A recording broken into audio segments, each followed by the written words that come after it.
हम आप सभी लोगों का स्वागत करते हैं। आज मंत्रिपरिषद के समक्ष कुल 11 विषय प्रस्तुत हुए और 11 पर मंत्रिपरिषद की सहमति मिल गई। 3-4 विषयों पर हम आपसे बात करेंगे विशेष रूप से। एक विषय खास तौर से हम आज नया विषय आया है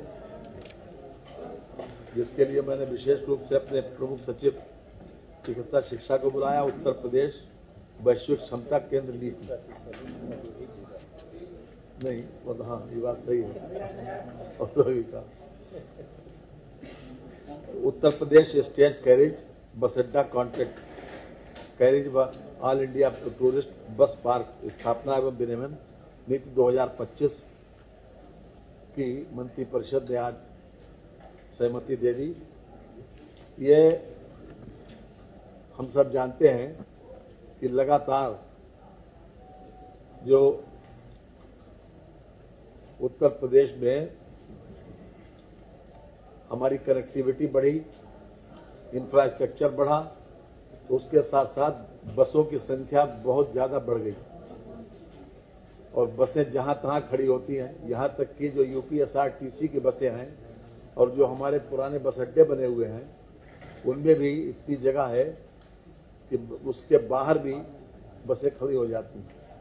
तो आवश्यकता को देखते हुए आज परिवहन विभाग की ओर से ये विशेष नीति प्रख्यापित की गई है, जिसमें विशेष रूप से प्राइवेट पार्टिसिपेशन के माध्यम से ये व्यवस्था की जा रही है कि 2 एकड़ जमीन पर प्राइवेट बस एक स्टैंडिंग बस अड्डे की व्यवस्था की जाए ताकि गाड़ियां उस पर खड़ी हो सकें, क्योंकि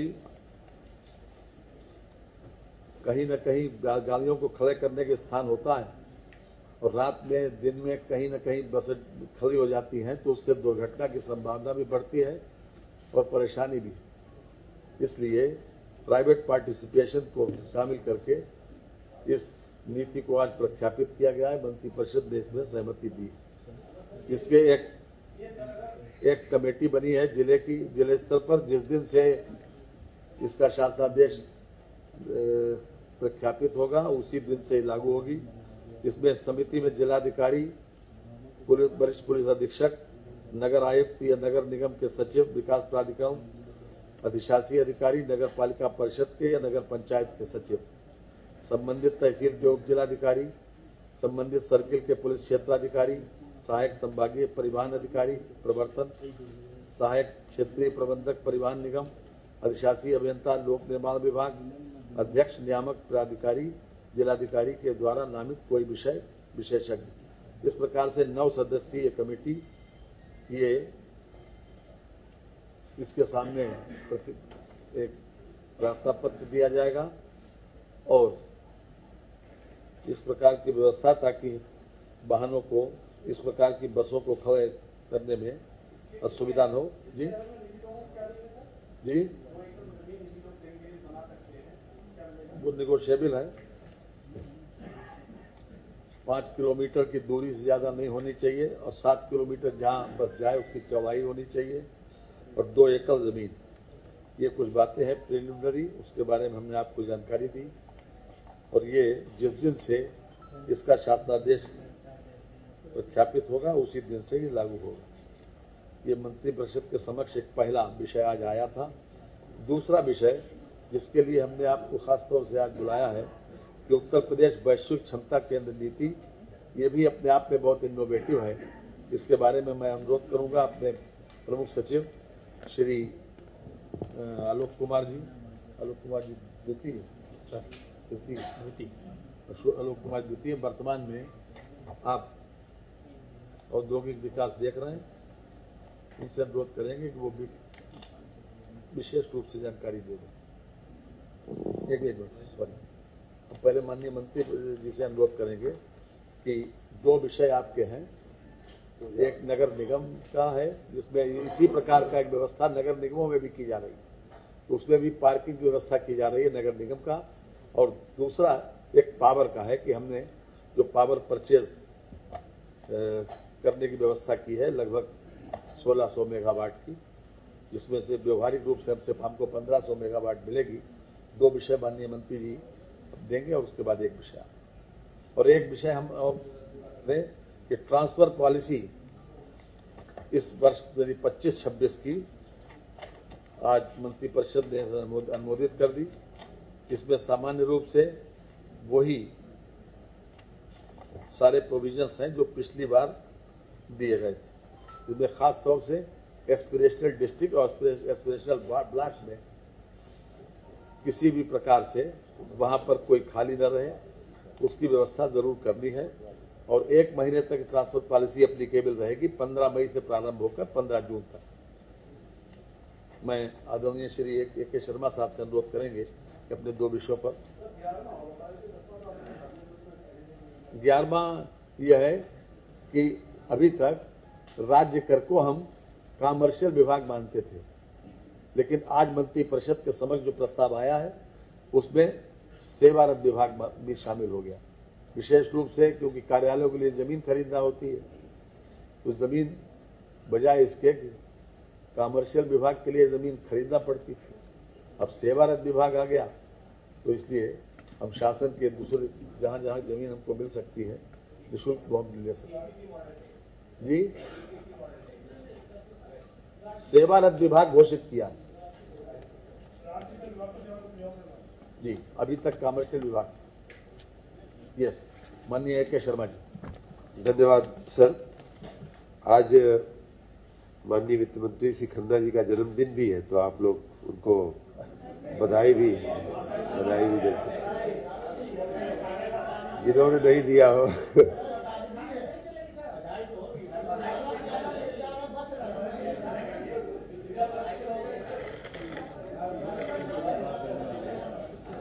आप सभी का बहुत बहुत धन्यवाद।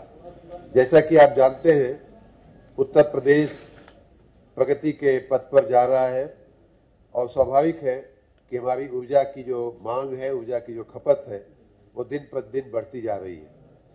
पिछले वर्ष आपने देखा कि 30,000 मेगावाट की पीक डिमांड हम लोग क्रॉस कर गए थे, और इस बार भी अगर वही ट्रेंड रहा तो इस बार भी कुछ वैसा ही होगा। इस बढ़ती हुई मांग के मद्देनजर भारत सरकार की जो हमारे इलेक्ट्रिसिटी रेगुलेटर हैं और हमारे यूपीपीसीएल ने मिलकर के एक आने वाले 10 साल का एक पावर प्रोक्योरमेंट का प्लान बनाया हुआ है 2034 तक का, और उसके दृष्टिगत हमने जो मांग आएगी उसके दृष्टिगत जो हमने कैपेसिटी जो हमने अनुबंधित किया है, कॉन्ट्रैक्ट किया है, वो लगभग 47,600 मेगावाट की क्षमता हम ऑलरेडी कॉन्ट्रैक्ट कर चुके हैं। उसमें से 33,000 क्षमता का जो पावर प्लांट्स हैं वो ऑलरेडी कार्यान्वित हो गए हैं, और 14,000 की क्षमता के प्लांट जो हैं वो कार्यान्वित होने की दिशा में आगे बढ़ रहे हैं। उसके अतिरिक्त ये पाया गया है कि हमारे पास हमें थर्मल, विंड, हाइड्रो और सोलर सभी संसाधनों से अपनी ऊर्जा की उपलब्धि को बढ़ाना होगा।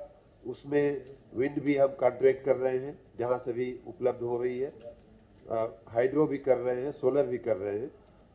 अगर मैं और डिटेल में आपको बात करूं तो जो रिन्यूएबल का हमने जो कॉन्ट्रैक्ट और पीपीए साइन किए हैं, वो सोलर का 5,000 मेगावाट का, उसमें 5,000 मेगावाट लेना है, 3,000 का पीपीए साइन हो चुका है, और 2,000 मेगावाट का बिडिंग प्रोसेस चल रहा है।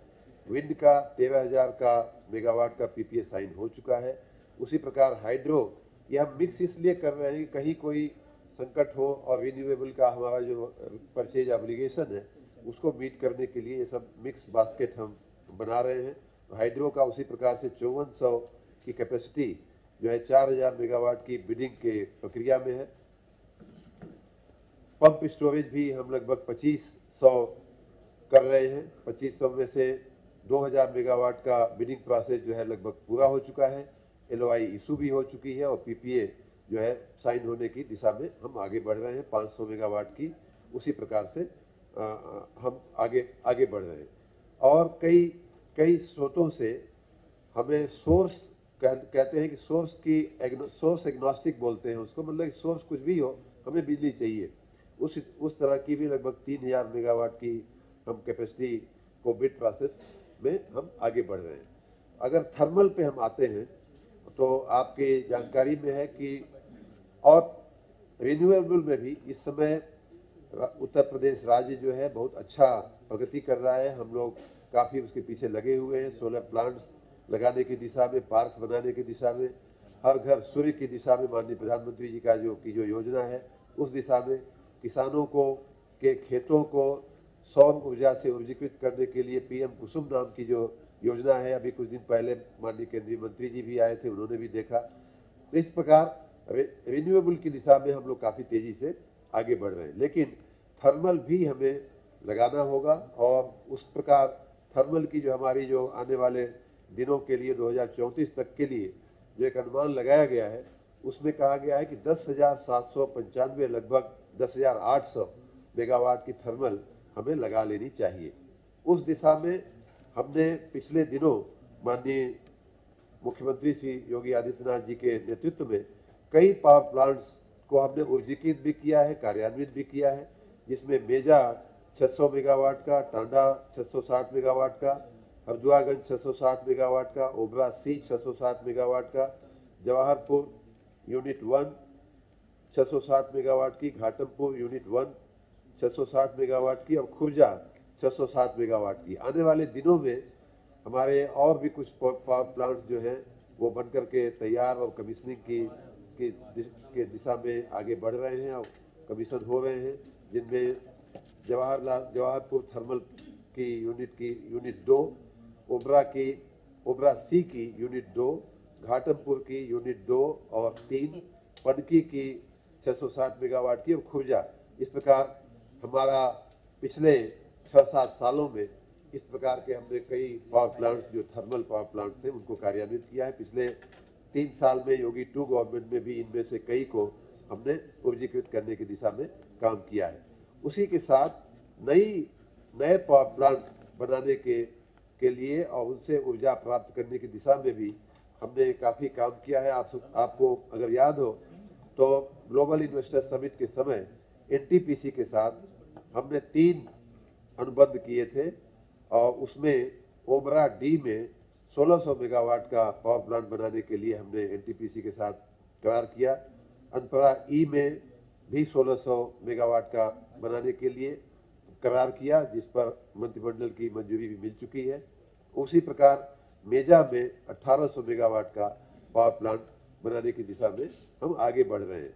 उसी कड़ी में अपनी ऊर्जा की मांग को पूरा करने के लिए, उत्तर प्रदेश को आत्मनिर्भर बनाने के लिए हमने कुछ पावर जो है बिडिंग प्रोसेस से खरीदने की दिशा में भी हमने सोचा था कि कुछ पावर हम मार्केट से बिडिंग करके हम खरीदेंगे। तो उस कड़ी में 1600 मेगावाट का पावर प्लांट उत्तर प्रदेश, हमारी एक ये भी शर्त थी कि ये पावर प्लांट उत्तर प्रदेश में लगेगा, तब हम बिजली खरीदेंगे। और उस प्रक्रिया के तहत हम लोगों ने पिछले साल जुलाई में 2024 में रिक्वेस्ट फॉर क्वालिफिकेशन इशू किया था, जिसमें 7 कंपनियां आई थी। उसमें टोरेंट पावर थी, एमबी पावर थी, ललितपुर पावर थी, जेएसडब्ल्यू थी, हल्दिया एनर्जी थी, डीबी पावर थी और अदानी पावर लिमिटेड थी। इस प्रकार 7 कंपनियों ने आरएफक्यू स्टेज पे बिडिंग में हिस्सा लिया था। उसके बाद जो रिक्वेस्ट फॉर प्रपोजल अर्थात जो फाइनेंशियल बिड जिसको कहते हैं, उस स्टेज पर 5 कंपनियों ने उसमें प्रतिभाग किया।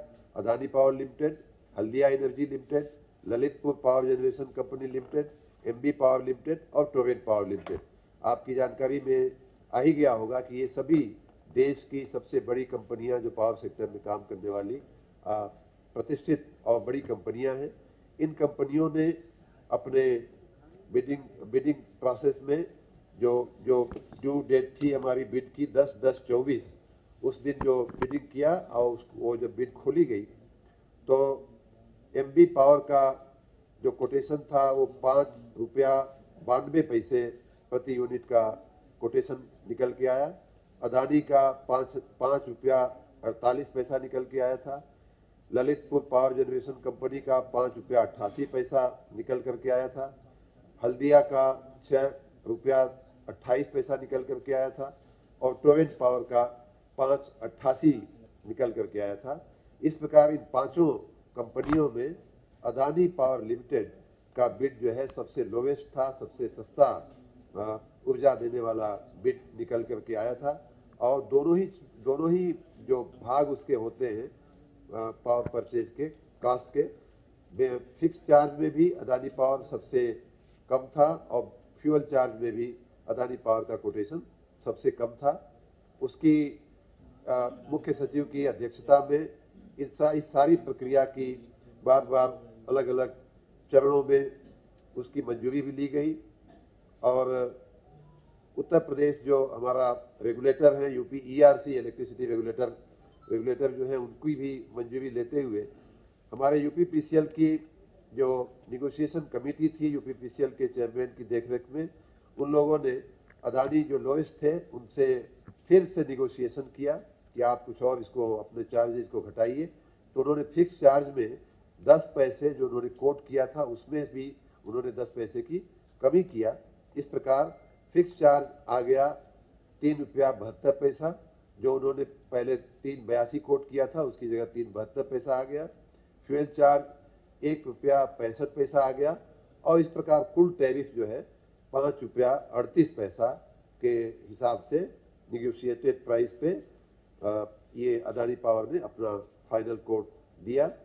आपकी जानकारी में मैं ला दूं कि ये जो टैरिफ है अदानी ने ही पिछले अगस्त में महाराष्ट्र के साथ इसी प्रकार की प्रक्रिया जिसको DBFOO बोलते हैं, design build finance own and operate, सरकार को इसमें उस कंपनी को कुछ देना नहीं होता है, सिर्फ कोयले की गारंटी देनी होती है और बाकी जो छोटा मोटा पानी और ये सब सुविधाएं वन पर्यावरण की जो मंजूरियां होती है इसमें फैसिलिटेशन, बाकी सब कुछ खर्चा जो है डिजाइनिंग से लेकर के फाइनेंसिंग से लेकर के ऑपरेट करना, हम उनकी बिजली एक फिक्स प्राइस पे जो भी निगोशिएटेड जो भी प्राइस होती है उस पर हम खरीदते हैं। तो इसी प्रकार की प्रक्रिया महाराष्ट्र सरकार ने भी पिछली साल अगस्त में लगभग हमसे आज से 1 साल पहले किया था। उसके अपेक्षा भी हमारा जो अदानी के साथ जो हम पावर खरीदने जा रहे हैं वो कुछ पैसे कम के रेट पे हमने आपको प्रेस नोट में हमने उसकी डिटेल भी दिया हुआ है। इतना ही नहीं, भूतकाल में जो हमारे बड़े पावर परचेज एग्रीमेंट्स हुए हैं उत्तर प्रदेश में, उदाहरण के रूप में ललितपुर तापी परियोजना के साथ 2010 में हुआ था, उनकी जो उस समय आज जो वर्तमान में जो उनकी पावर परचेज प्राइस होती है उसकी अपेक्षा भी हम जो अनुबंध कर रहे हैं उसकी पावर परचेज प्राइस काफ़ी कम पड़ रही है। 5 रुपया 90 पैसा 98 पैसा की उनकी आज की है और अगर जिस दिन ये पावर प्लांट बन करके तैयार होगा 30-31 की अगर हम बात करें तो भी ललितपुर की परियोजना की अपेक्षा ये अनुबंध जो हम कर रहे हैं उसकी बिजली हमें सस्ती पड़ेगी। इतना ही नहीं, हमारे जो सार्वजनिक क्षेत्र के जो पावर प्लांट्स हैं कुछ जो ऑलरेडी बन चुके हैं, जो बन चुके हैं और ऑपरेट हो रहे हैं, जिनसे हम ऑलरेडी बिजली खरीद रहे हैं, और कुछ जो अभी जो हमने जैसा बताया कुछ जो अभी पाइपलाइन में है उनकी भी बिजली का जो अनुबंध हुआ है, पीपीएस हुए हैं, उनकी अपेक्षा भी ये वर्तमान जो हमारी प्रक्रिया हुई है उसकी बिजली काफ़ी सस्ती पड़ेगी। मैंने इसका पूरा डिटेल पैराग्राफ 10 और 11 पे आपको प्रेस नोट में हमने दिया हुआ है।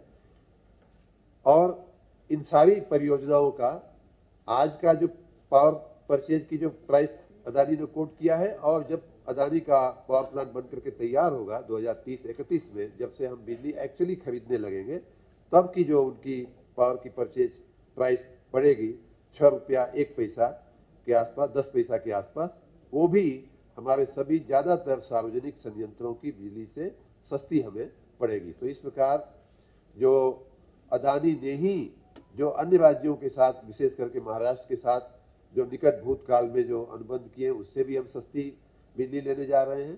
हमारे राज्य में अन्य प्राइवेट जो कंपनियों के साथ जो अनुबंध हुए हैं उनकी वर्तमान प्राइस या आने वाले दिनों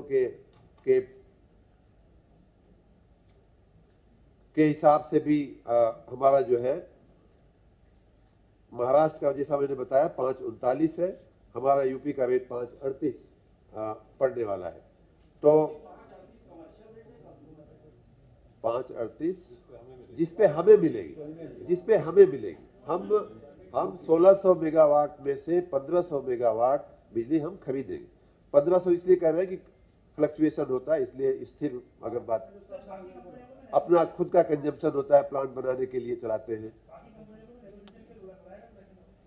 जिस उन समय बुलाया जरूर बुलाया गया होगा, अवश्य बुलाया। अभी की जो बिड प्रक्रिया है उसमें जो भारत के विजिलेंस कमीशन और सबकी गाइडलाइंस है उसमें ये कहा गया है कि जो लोवेस्ट बिडर होता है सिर्फ आप उसी से निगोशिएट करिए। अगर और किसी से निगोशिएट करने, तो इस प्रकार उत्तर प्रदेश को बिजली में आत्मनिर्भर बनाने की दिशा में हम आगे बढ़ रहे हैं। वैसा ही एक पीपीपी का एक दूसरा प्रयोग हम लोग नगर निकाय नगर व्यवस्था में भी लेकर के आए हैं, और उसमें आपको मालूम है कि दिन पर दिन जो शहरीकरण की प्रवृत्ति बढ़ रही है, हमारे व्हीकल डेंसिटी बढ़ रही है, वाहनों की संख्या, वाहनों की डेंसिटी घनत्व बढ़ रहा है, उसके दृष्टिगत पार्किंग स्पेसेस की हर जगह कमी होती जा रही है, और जहां तहां लोग पार्क करने को बाध्य होते हैं, जहां तहां लोग पार्क करते हुए देखे जाते हैं। पार्किंग की मांग को हमें नियोजित करना पड़ेगा, और पार्किंग की व्यवस्था को बनाते हुए हमें उससे राजस्व भी अगर मिल सके तो हमें नगर निकायों के लिए राजस्व भी उत्पादित करना है, और उसमें स्मार्ट टेक्नोलॉजी का आईटी इनेबल्ड टेक्नोलॉजी का भी हमें उपयोग करना है। मल्टी लेवल पार्किंग, क्योंकि शहरों में जगह कम पड़ती जा रही है, तो मल्टी लेवल पार्किंग करके हमें इसकी व्यवस्थाओं को आगे बढ़ाना है। और सार्वजनिक जो परिवहन के जो संसाधन है उसमें हम और भी अच्छी व्यवस्थाएं, जैसे पार्किंग की जगहों पे इलेक्ट्रिक चार्जिंग की भी व्यवस्था क्यों न हो। इलेक्ट्रिक चार्जिंग के साथ साथ अन्य जो हमें वहाँ गाड़ी को साफ करने, गाड़ी को धोने, गाड़ी की हवा भरने, ये सारी व्यवस्थाएं साथ में करने के लिए हमने ये सोचा कि प्रथम चरण में 17 नगर निगमों में हम ये नियमावली लेकर के आए हैं, उसको लागू हम करेंगे। और उसमें ये कहा गया है कि पीपीपी मॉडल पे प्राइवेट पार्टियां हमारे जो पार्किंग प्रबंधन समिति हम बनाएंगे हर नगर निकाय में, उसकी मंजूरी के तहत वो चिन्हित करेंगी पार्किंग की जगह, और उन पार्किंग की जगहों को प्राइवेट पार्टियां डेवलप करेंगी, उसका चार्ज भी ले सकेंगी। 17 नगर निगमों में हमने ये व्यवस्था प्रथम चरण में लागू किया है। पार्किंग प्रबंधन समिति बनेगी, वो इनको सीमांकन करेगी, चिन्हित करेगी, ईवी की चार्जिंग की व्यवस्था रखी जाएगी, स्मार्ट हमारी टेक्नोलॉजी आधारित व्यवस्था रखी जाएगी, और जो भी हम बिडिंग करेंगे, जो भी भाव तय होगा, उसमें से हमें रेवेन्यू शेयरिंग, वो जो प्राइवेट पार्टी है वो नगर निगम के साथ अपना जो कमाई करेगी उसकी शेयरिंग भी करेगी। 5 वर्ष के लिए हम अनुबंध करेंगे उसके साथ, और मल्टी लेवल पार्किंग से लेकर के तमाम टेक्नोलॉजी आधारित व्यवस्थाएं करके हम पार्किंग के पूरे मैनेजमेंट को नगरों में बहुत साइंटिफिक, बहुत व्यवस्थित बनाना चाहते हैं। उसके लिए हमने पूरी एक नियमावली प्रख्यापित किया है। इसको हम पब्लिक डोमेन में भी हमने डाला था, लोगों के सुझाव भी लिए गए हैं। सुझाव लेने के बाद माननीय मुख्यमंत्री जी का मार्गदर्शन भी लिया गया, और उसके बाद आज मंत्रिमंडल के समक्ष हमने प्रस्तुत किया, जिसे माननीय मंत्रिमंडल ने उसकी जमीन हमारी होगी, जमीन हमारी भी होगी, प्राइवेट लोग भी अपनी अपनी जमीन पे उसको कर सकते हैं, उसे भी अनुबंधित कराना होगा, हमें लाइसेंस उसका हम इशू करेंगे, और उसके बाद प्राइवेट पार्टी के पास भी अगर अपनी जगह है तो वो भी उसका उपयोग कर सकेंगे। जी, कई राज्यों में मॉडल लागू है, और बहुत सारी जगहों पे ये जैसे दिल्ली में ही आप देखेंगे तो अनुबंधित जगहें हैं, उनकी चिन्हित जगहें हैं, जहां तहां पार्किंग की व्यवस्था नहीं है, जहां तहां पार्किंग अलाउड नहीं की जाती है। अन्य जगह पे अगर कोई पार्किंग करता है तो उसको टो करके गाड़ियां पुलिस वाले ले भी जाते हैं। जी,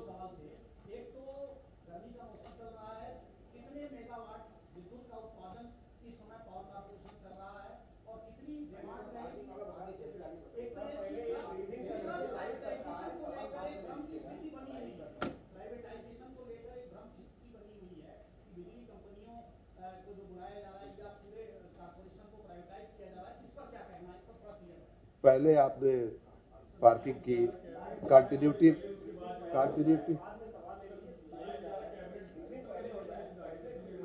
जी, तो ब्रीफिंग में मैं कर रहा था, पार्किंग का विषय आपका उसमें आ ही जाएगा। मैं ये बता रहा था कि सभी बड़े शहरों में इस दिशा में प्रयास हो रहे हैं, कहीं हो चुका है, कहीं हो रहा है। जैसे हम अब करने जा रहे हैं नगर निगमों में, अभी तक पार्किंग की कोई नियमावली नहीं थी। जो व्यक्ति जहाँ चाहता था, कोई वहाँ का दबंग आदमी है तो वो अपनी एक अलग पार्किंग व्यवस्था चलाने लगता था। तो इस प्रकार वो न करते हुए कोई भी पार्किंग की व्यवस्था हमारे सीमांकन के जरिए, हमारे चिन्हांकन के जरिए ही होगी। हमसे लाइसेंस लेना पड़ेगा, उसमें हम बिडिंग के जरिए उसका हम भाव तय करेंगे। भाव तय करने के बाद जो आमदनी होगी उसको हमारे साथ रेवेन्यू शेयरिंग उसकी करनी पड़ेगी। उस पार्टी को हम कई अधिकार भी दे रहे हैं, जैसे वो पार्टी उस चहारदीवारी में या उस चौहद्दी में अपना एडवर्टीजमेंट से अपना रेवेन्यू भी कमा सकती है। उस रेवेन्यू को भी हम जब रेवेन्यू शेयरिंग के लिए जाएंगे तो उसमें हम उसका लेखा जोखा हम लेकर के उसकी रेवेन्यू शेयरिंग। तो इस तरह से एक पूरी वैज्ञानिक व्यवस्था इंक्लूडिंग मल्टी लेवल पार्किंग और टेक्नोलॉजी इनेबल्ड पार्किंग की हम करने की दिशा में आगे बढ़ रहे हैं। आप सबका बहुत बहुत धन्यवाद। ये दूसरा है जी,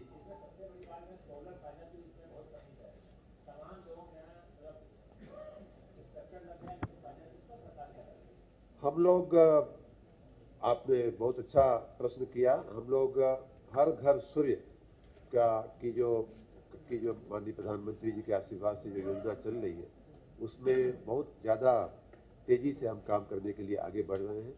आपकी जानकारी मैं बता दूं तो उत्तर प्रदेश जो अभी तक सौर ऊर्जा के उत्पादन में कहीं नहीं था, वो हम अब रजिस्ट्रेशन की दृष्टि से पहले नंबर के राज्य बन चुके हैं और इंस्टॉलेशन की दृष्टि से हम तीसरे नंबर के राज्य बन चुके हैं। हमें खुद संतोष नहीं है, उसको पहले नंबर पे हम ले जाने के लिए बढ़ गए। लेकिन पैनल की कमी, क्योंकि डिमांड ज़्यादा है, स्वाभाविक रूप से डिमांड सप्लाई का ये विषय है। हम लोग डोमेस्टिक मैन्युफैक्चरिंग को बढ़ावा देने की दिशा में हम आगे बढ़ रहे हैं। आपकी जानकारी में आया होगा कि अवाडा नाम का एक ग्रुप है जो पैनल की मैन्युफैक्चरिंग के लिए नोएडा में फैक्ट्री डाल, तो हम चाहते हैं कि अन्य देशों से पैनल और सोलर की व्यवस्थाएं आने के बजाय हमारे देश में उपलब्धि बढ़े। हम उस दिशा में काम कर रहे हैं।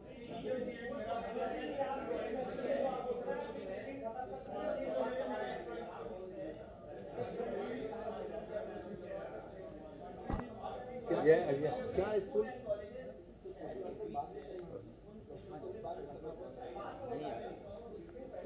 मेरा, आप बिल्कुल सही बात है। मैंने इसीलिए कहा कि जहां जहां पार्किंग की गुंजाइश है, जहां जहां पार्किंग का स्कोप है, जहां आवश्यकता है, उन जगहों पर प्रॉपर रूप से पार्किंग की व्यवस्था, इसीलिए ये नियमावली लाई गई। ये तीसरा, ये जो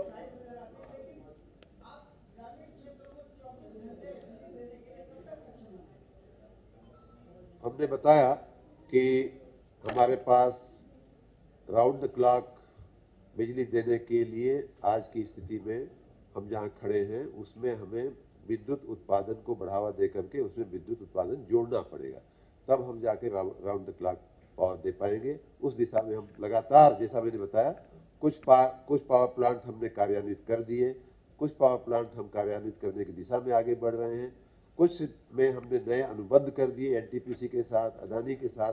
ये सारे के सारे प्रयास और स्टेप्स जो हैं उसी दिशा में हम कुछ ही महीनों और वर्षों में हम राउंड द क्लॉक पावर देने में सक्षम होंगे। आज मंत्रिपरिषद ने एक नई व्यवस्था, और खास तौर से इसकी आवश्यकता भी थी, ये रोजगार सृजन के लिए भी, और इसके ऊपर बहुत बड़ा प्रभाव पड़ेगा जो हमारा टैलेंटेड ग्रुप है। इसलिए उत्तर प्रदेश वैश्विक क्षमता केंद्र नीति 2024 को आज मंत्रिपरिषद ने सहमति प्रदान कर दी है। मैं विशेष रूप से जो हमारे विभाग के प्रमुख सचिव हैं श्री आलोक कुमार जी, उनसे अनुरोध करूंगा कि उस संबंध में विशेष रूप से आप लोगों को जानकारी दें। धन्यवाद सर। जो ग्लोबल कैपेबिलिटी सेंटर नीति 2024 यानी कि वैश्विक क्षमता केंद्र नीति 2024 के संबंध में आपको बताने के लिए यहाँ उपस्थित हूँ। देखिए, आपने देखा होगा कि पहले हमारे यहाँ बिजनेस प्रोसेस आउटसोर्सिंग से काम चालू हुआ था। बहुत सारी ऐसी चीज़ें कॉल सेंटर के रूप में बहुत सारी विदेशी कंपनियों के लिए हमारे लोग काम करते थे। अब जो स्थिति बन गई है, धीरे धीरे यहाँ पर भी और विदेशों में भी जहाँ इन सर्विसेज की कंजम्पशन है, इस बात पे उनको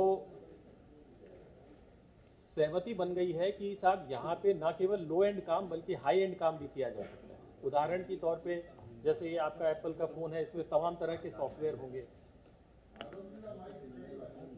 हाँ, आवाज़ आ रही है जी। तो मैं ये कह रहा था कि वैश्विक स्तर पे सभी मल्टीनेशनल कॉरपोरेशंस में इस बात पे सहमति बन गई है कि हाई एंड वर्क पे भी भारत में, क्योंकि यहाँ पे इंजीनियरिंग टैलेंट, साइंस का टैलेंट, लॉ के टैलेंट, फाइनेंस के टैलेंट काफ़ी मात्रा में मौजूद है, तो कम पैसे में बेहतर क्वालिटी का काम दे सकते हैं। इसलिए बहुत सारी एमएनसीज अपनी ऑफशोर डेवलपमेंट सेंटर्स यहीं पे स्थापित कर रही हैं। इनको ग्लोबल कैपेसिटी सेंटर्स किए गए कहते हैं। इसमें कौन कौन सी तरह की चीज़ें आती हैं वो ये हैं। पहला जो है सॉफ्टवेयर और आईटी जो है, उसमें आपका machine learning, cloud computing, robotic process automation, AI संचालित डेवलपमेंट, साइबर सुरक्षा, इंजीनियरिंग डेवलपमेंट। इसी प्रकार से बहुत सारी डिज़ाइंस, जैसे मान लीजिए ये फ़ोन है, इसका ईयरपीस कैसे डिज़ाइन होगा, इसका जो चार्जर कैसे डिज़ाइन होगा, बहुत सारे डिज़ाइन का एलिमेंट है। वो भी इंजीनियरिंग डिज़ाइन काफ़ी कॉस्टली और काफ़ी टाइम कंज्यूमिंग काम होता है, और हम काफ़ी सस्ते दामों में ये काम कर सकते हैं और अच्छी गुणवत्ता के साथ कर सकते हैं। इसी प्रकार से बैंक्स, फाइनेंशियल सर्विसेज और इंश्योरेंस, ये बहुत सारे काम वो लोग आउटसोर्स कर रहे हैं और आ रहे हैं इंडिया में।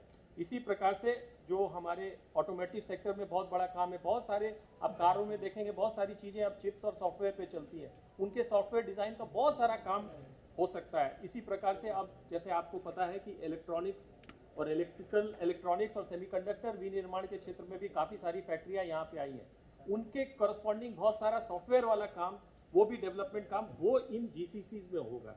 आज की डेट में भारत में टोटल 1700 जीसीसी हैं और ये एक्सपोनेंशियल रेट से बढ़ने की उम्मीद करते हैं। हमारे यहाँ नोएडा में अभी आपको पता होगा कि 10,000 सीटर डेवलपमेंट सेंटर माइक्रोसॉफ्ट ने अभी शिलान्यास किया है, माननीय मुख्यमंत्री जी ने अभी कुछ दिन पहले किया है। एक एमएक्यू ने करीब 3,000 सीटर एक इंजीनियरिंग डेवलपमेंट सेंटर सेटअप किया है।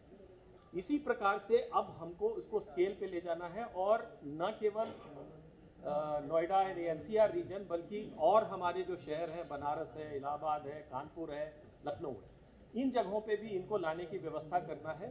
तो उसके रिस्पेक्ट में हमने सभी राज्यों की नीतियों का स्टडी किया, और नैस्कॉम जो इसमें सबसे बड़ा प्लेयर है, उनसे भी सलाह विचार करके आज की डेट में मुझे ये बताते हुए हर्ष है कि जो नीति आज माननीय मंत्रिपरिषद ने अप्रूव किया है, वो आज की डेट में इंडिया में बेस्ट है। इससे बढ़िया और भी नीति कहीं पे भी नहीं है। मैं सारा डिटेल मैंने प्रेस नोट में कर दिया है, विशाल जी को दे दिया है, वो आप लोगों को सर्कुलेट कर देंगे, दोनों अंग्रेजी में और हिंदी में।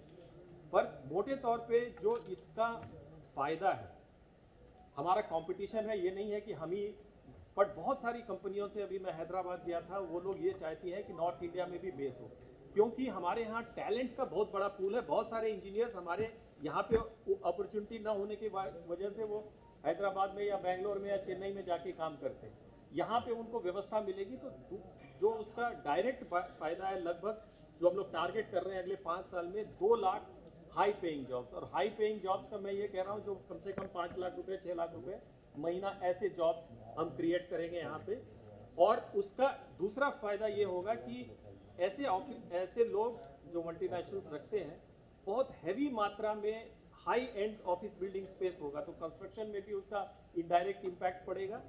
उसके अलावे सर्विसेज में, और जब इतने सारे हाई पेइंग जॉब्स आएंगे तो नेचुरली वो कहीं कपड़े खरीदेंगे, कहीं खाना खाएंगे, और भी तरह तरह के एंटरप्राइज डिस्पोजेबल इनकम्स बढ़ेंगे, तो ओवरऑल इकोनॉमी पे बहुत पॉजिटिव प्रभाव इसका पड़ेगा।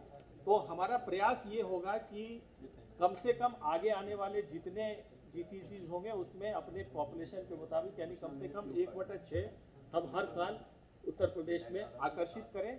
स्टार्ट हो गया है जैसे मैंने कहा, लेकिन अभी बहुत और काम करने की आवश्यकता है। धन्यवाद। मैंने ये कहा कि इसमें जो एनसीआर रीजन मैंने नोएडा, ग्रेटर नोएडा, येडा वो एक हो गया, लखनऊ, कानपुर, बनारस, प्रयागराज,